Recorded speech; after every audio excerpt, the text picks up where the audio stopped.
किस विचारधारा का? शहीद की बेटी है, उसके पिता ने जान दी है, पाकिस्तान की गोली को सीने पे खाया था, किसी पाकिस्तान के घर में जाके केक नहीं कटवाया था। ये हैदराबाद से कहानी शुरू की इन्होंने, हिंदुस्तान के बच्चों को गद्दार कहने की कहानी। हैदराबाद को घोषित कर दिया हैदराबाद यूनिवर्सिटी देशद्रोहियों का अड्डा है, वहां पर धरने प्रदर्शन, वहां के लिए भाषणबाजी, फिर बोले जेएनयू देशद्रोहियों का अड्डा है, फिर कहते हैं अलीगढ़ मुस्लिम यूनिवर्सिटी देशद्रोहियों का अड्डा है। श्रीनगर एनआईटी में क्या हुआ था? भारतीय जनता पार्टी की सरकार बने 24 घंटे बीते थे, तिरंगा झंडा फहराया था उन बच्चों ने और भारत माता की जय का नारा लगाया था, लाठियों से पीट पीट के लहूलुहान कर दिया था इनकी सरकार ने उनको।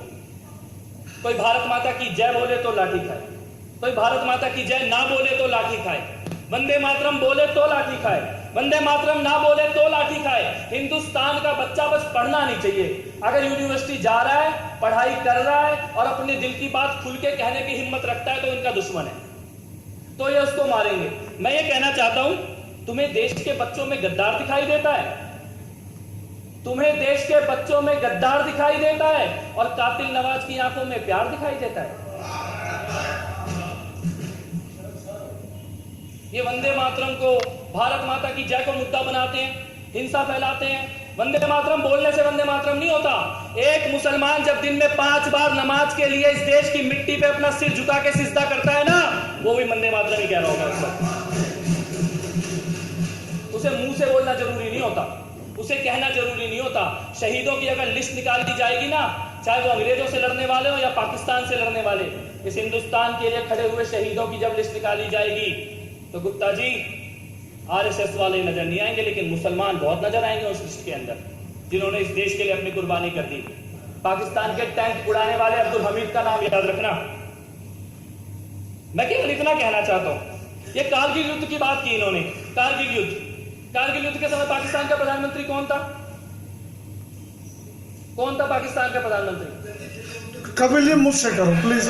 अरे मैं तो पूछा ही नहीं आपको, आपसे क्यों लग रहा है आपसे पूछ रहा हूं? उन्होंने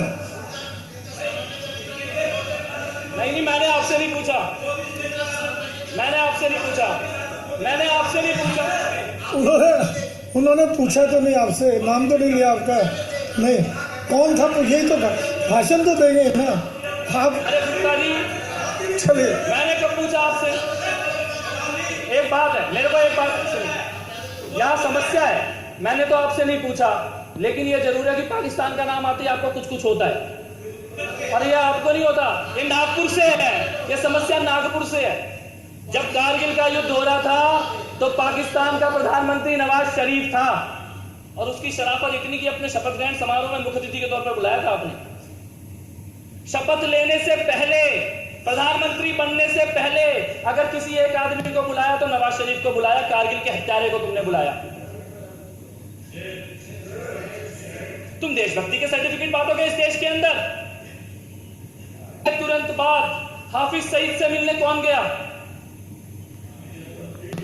कौन मिलके आया हाफिज सईद से? हाफिज सईद से मिलने आए वेद प्रताप वैदिक। कौन है? हमारा मुख्यालय नागपुर में नहीं है। पठानकोट में जब आतंकवादी हमला हुआ, पठानकोट में जब आतंकवादी हमला हुआ, उस दिन मैंने सवाल उठाया था, इसी सदन के अंदर सवाल उठाया था कि आईएसआई को क्यों बुलाया गया जांच करने के लिए। तब समझ में नहीं आया इसका जवाब, लेकिन अब समझ में आता है जब बीजेपी के अंदर से आईएसआई एजेंट पकड़े जाते हैं। आईएसआई एजेंट आपके मुख्यमंत्री के साथ घूमते हैं, आईएसआई एजेंट आपका मीडिया का कैंपेन संभालते हैं, आईएसआई एजेंट आपकी पार्टी को फंडिंग देते हैं। ये आपकी पार्टी फंडेड बाय आईएसआई है, वेल एस्टेब्लिश्ड फैक्ट। जिसका पैसा लेके काम कर रहे हो उसी को जांच करने के लिए बुलाया था। और आप इस देश में देशभक्ति के सर्टिफिकेट बांटोगे, आप कन्हैया के ऊपर सवाल उठाओगे, उमर खालिद के ऊपर सवाल उठाओगे, गुलमहर के ऊपर। मैं कहता हूं इस देश का भारत माता का सच्चा बेटा है कन्हैया, हम खड़े हैं उसके साथ, डंके की चोट पे कहता हूं। भारत माता की सच्ची बेटी है गुलमोहर, हम खड़े हैं उसके साथ, डंके की चोट पे खड़े हैं।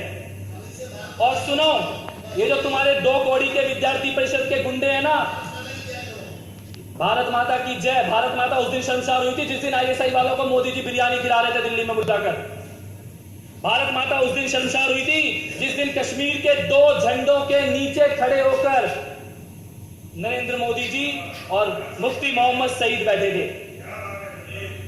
उस दिन भारत माता शर्मिंदा हुई थी। भारत माता तब शर्मिंदा होती है जब रोहित वेमुला को गद्दार कहा जाता है। भारत माता तब शर्मिंदा होती है जब जेएनयू पे उंगली उठाई जाती है। भारत माता तब शर्मिंदा होती है जब रामचंद्र कॉलेज के अंदर गद्दार ढूंढने निकल पड़ते हो। कौन सी राजनीति इस देश में चलाई जा रही है? कौन सी विचारधारा इस देश में चलाई जा रही है? तिरंगा झंडा कितना ऊंचा हो इसके फरमान जारी कर देते हैं। सारे यूनिवर्सिटी कॉलेजों में तिरंगा झंडा लगाओ।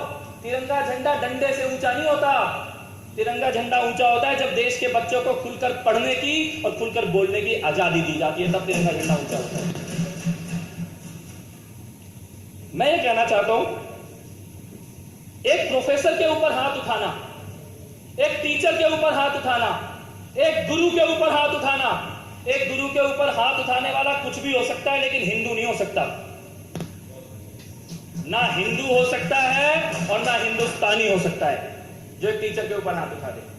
चाहे वो विचारधारा की आड़ में हाथ उठाए, चाहे वो धर्म की आड़ में हाथ उठाए, चाहे वो किसी पार्टी या संगठन की आड़ में हाथ उठाए। गुरु के ऊपर हाथ उठाने वाला ना हिंदू हो सकता है और ना हिंदुस्तानी हो सकता है।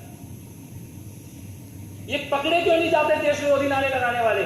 मेरे को तो अच्छा लगा, नारा कोई भी लगाया हो लेकिन अल्लाह का नाम तो लिया विजेंद्र गुप्ता ने अपने मुंह से आज सदन के अंदर। बहुत अच्छा लगा। ले लेना चाहिए कभी कभार। ईश्वर अल्लाह एक ही है। गांधी जी ने बोला है सबको सम्मति दे भगवान। आपने आज नाम तो लिया, आपने आज नाम तो लिया, लेकिन मैं एक बात कहना चाहता, ये पकड़े क्यों नहीं जाते? ये पकड़े, जेएनयू में नारे लगाने वाले पकड़े क्यों नहीं गए? दिल्ली की सरकार की तरफ से मंत्री होने के नाते और आम आदमी पार्टी का प्रवक्ता होने के नाते डंके की चोट में कहता हूं, जिसने ये नारा लगाया भारत तेरे टुकड़े होंगे इंशाअल्लाह, उसकी जुबान काट के फेंक देनी चाहिए, फांसी के तख्ते पे लटका देना चाहिए, बीच चौराहे पे फांसी देनी चाहिए। पुलिस की जिम्मेदारी और देश की सरकार की जिम्मेदारी है कि गिरफ्तार करे, लेकिन वो सरकार कहां से गिरफ्तार करे जिसका गृह मंत्री अपने अफसर से पूछता है हाफिज सईद आतंकवादी है कि नहीं है। जब उनसे पूछा गया कि हाफिज सईद को आतंकवादी मानते हो, तो गृह मंत्री राजनाथ सिंह अपने अफसर से पूछते हैं हम आतंकवादी मानते हैं कि नहीं मानते। आप कहां से पकड़ लोगे? ये देश विरोधी यूनिवर्सिटी में नारे लगाने वाले इसलिए नहीं पकड़े जाते क्योंकि ये विद्यार्थी परिषद के सदस्य हैं, नारे लगाते हैं, माहौल खराब करते हैं और निकल जाते हैं। चुनौती देता हूं, जेएनयू में नारे लगाने वालों को पकड़ के दिखाओ, रामजस में नारे लगे हैं तो पकड़ के दिखाओ, हैदराबाद में नारे लगे हैं तो पकड़ के दिखाओ। बस्तर की आजादी का तुमने यहां पे बात की, 17 साल से बस्तर में किसकी सरकार है? किसकी सरकार है 17 साल से बस्तर में? अगर आज भी वहां पे नक्सलवादी बैठा है तो चुल्लू भर पानी में डूब के मर जाना चाहिए तुमको। 17 साल से भारतीय जनता पार्टी की छत्तीसगढ़ में सरकार है और वहां के नक्सलवाद की बात तुम यहां सदन के अंदर कर रहे हो। कैसे नक्सलवाद बच गया? कैसे बच गया? कैसे बच गया नक्सलवाद आज 17 साल की तुम्हारी सरकार के बाद? क्योंकि तुम खुद वहां पे नक्सलवाद फैलाने वालों के साथ मिले हुए, इसलिए बच गया।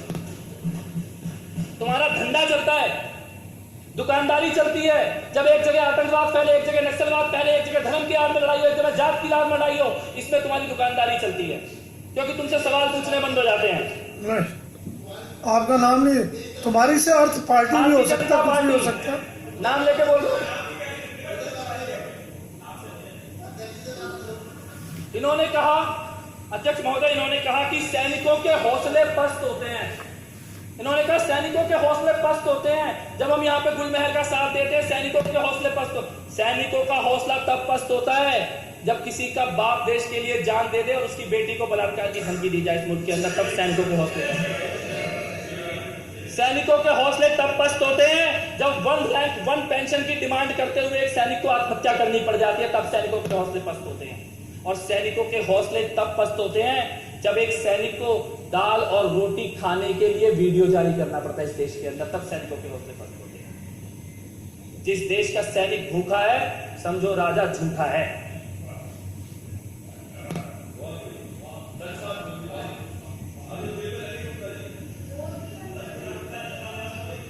ये देशभक्ति देशभक्ति देशभक्ति देशभक्ति देशभक्ति देशभक्ति देशभक्ति की बातें करते हैं। देशभक्ति, देश पहले और भक्ति बाद में,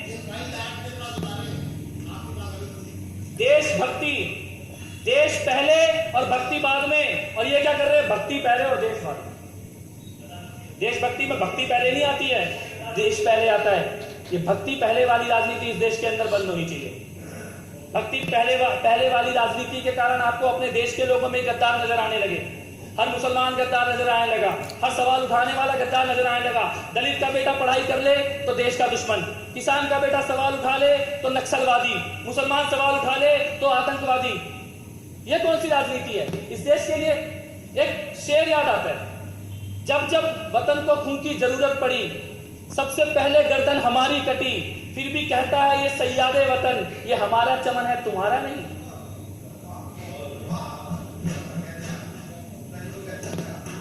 कारगिल की लड़ाई के बारे में बात कर रहे हैं। कारगिल की लड़ाई, कारगिल में पाकिस्तान घुस के आया था, ये एक फैक्ट है। लेकिन फिर उसे कारगिल में क्यों लड़ा? लिमिटेड लड़ाई क्यों लड़ी? किसके दबाव में लड़ी? क्या सेटिंग हुई थी? क्या डील हुई थी? कश्मीर से लेकर कच्छ तक क्यों नहीं लड़ाई लड़ी? पाकिस्तान के अंदर हम क्यों नहीं घुस के गए? हमने क्यों नहीं मारा पाकिस्तानियों को? लिमिटेड लड़ाई, लिमिटेड लड़ाई, लिमिटेड क्या होती है? लिमिटेड लड़ाई कौन नहीं है उसके पक्ष में? कौन नहीं है उसके पक्ष में? हम है ना, हम बोल रहे हैं क्यों नहीं लड़ी, क्यों नहीं लड़ी लड़ाई?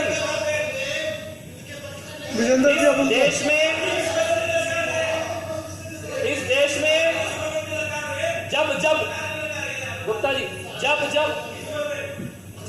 भारतीय जनता पार्टी की सरकार आई है, जब ऑन रिकॉर्ड है ये, जब भारतीय जनता पार्टी की सरकार आई है, पाकिस्तान को मोस्ट फेवर्ड नेशन का दर्जा देना हो ये देते हैं, पाकिस्तान के साथ बस चलानी हो ये चलाते हैं, पाकिस्तान के आतंकवादियों को छोड़ के आना ये छोड़ के आते हैं, पाकिस्तान के प्रधानमंत्री को यहां बुलाना हो ये बुलाते हैं, पाकिस्तान के प्रधानमंत्री के घर में बर्थडे मनाना हो ये बनाते हैं, पाकिस्तान की एजेंसी को जांच करने के लिए आतंकवादी हमले के लिए बुलाना हो तो ये बुलाते हैं, और पाकिस्तान के नाम पर राजनीति इस देश में करते हैं। बोलते हैं कि अगर कोई हमारे अलावा किसी और को वोट देगा तो पाकिस्तान चले जाओ, चुनाव परिणाम आने के 2 दिन के बाद खुद पाकिस्तान जाके बैठे हुए होते हैं। पाकिस्तान के नाम पे दुकानदारी चला रहे हो।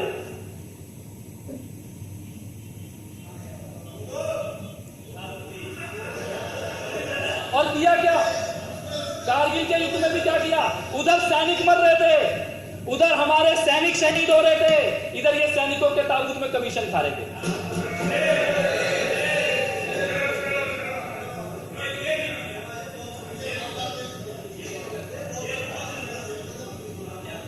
मैं ये कहना चाहता हूं, रामजस कॉलेज में कोई भी मामला अगर चर्चा करने के लिए स्टूडेंट की बॉडी ने किसी को बुलाया है, चाहे वो रामजस कॉलेज हो, दिल्ली यूनिवर्सिटी हो, जेएनयू हो, जामना हो, अलीगढ़ हो, हैदराबाद हो, श्रीनगर हो, एनआईटी हो, इस देश का कोई भी विश्वविद्यालय हो, चर्चा को रोकने की कोशिश करने वाला देश का दुश्मन है, विचारों को रोकने की कोशिश करने वाला देश का दुश्मन है। भारत माता को तब पीड़ा होती है जब आप भारत माता के बच्चों को खुलकर अपने विचार नहीं रखने देते, और इस देश के युवा को रोक नहीं सकते आप। आपको हो सकता है ये लगता हो कि आप अपने ये आधी चड्डी और पूरे डंडे से इस देश के बच्चों को बोलने से रोक दोगे। अच्छा, ये कह रहे हैं कि अब आधी नहीं है, पूरी है। मेरी बात सुनो, ये पैंट बड़ी करने से कुछ नहीं होता, सोच बड़ी करनी पड़ती है। इस देश का युवा सवाल उठाएगा, हर देशभक्त युवा सवाल उठाएगा, पूछेगा, सवाल करेगा, अपनी बात रखेगा, सरकार की नीतियों की आलोचना करेगा, देश के बारे में भी बोलेगा, देश की सेना के बारे में भी बोलेगा, देश की राजनीति के बारे में भी बोलेगा, कश्मीर के बारे में भी बोलेगा और खुलकर बोलेगा। और अगर आपको लगता है कि आपकी 2 कौड़ी के एबीवीपी के गुंडे किसी को बोलने से रोक देंगे, तो आपको मैं ये समझा दूं, राम को समझो, गांधी को समझो। जो राम और गांधी को नहीं समझता, भारत माता उसको समझाने के लिए भगत सिंह पैदा कर देती है।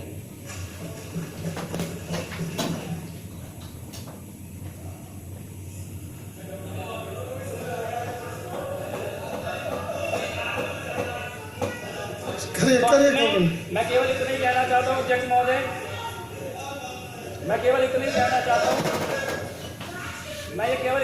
चाहता हूं कि इस देश में, देश के अंदर गद्दार ढूंढने की राजनीति बंद होनी चाहिए। देश के अपने नागरिकों को देशद्रोही और गद्दार बताने की राजनीति बंद होनी चाहिए और जिनके अपने संगठन के अंदर आईएसआई के एजेंट पकड़े जा रहे हैं उनको जरूरी है कि गिरेबान पे झांके। आज आपके अंदर जितने आईएसआई एजेंट पकड़े गए हैं ना, आज हमें कहना पड़ रहा है, कहनी है एक बात जरा सी, मुल्क के पहरेदारों से संभल के रहना, अपने घर में छिपे हुए गद्दारों से। बहुत बहुत शुक्रिया, धन्यवाद। जय हिंद। बहुत बहुत धन्यवाद।